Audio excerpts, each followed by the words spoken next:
দেখো রাত্রি 1টা বাজে, এখানে আমাদের পিকনিক চলছে। কি হচ্ছে হাঁড়িতে?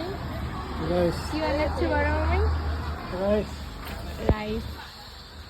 বিরিয়ানি রাইস। আমাদের খিচুড়ি সব বলে তীর্থে এসে। আমরা এখন ব্রেকফাস্টে দাঁড়িয়েছি।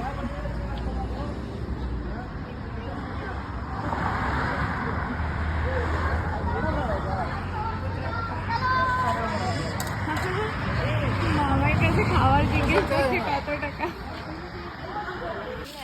আগে সোয়াবিনটা ভেজে উঠাতে হতো, বেশি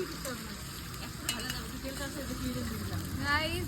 আমরা রাত্রে একটা সময় সোয়াবিন বানাচ্ছি, দেখা একটু দেখা এখানে।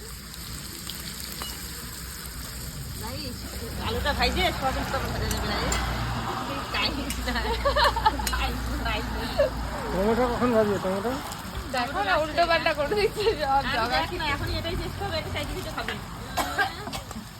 রাঁধুনি অনেক রকম রান্না হয়ে করতে গেছে পারে। বন্ধ।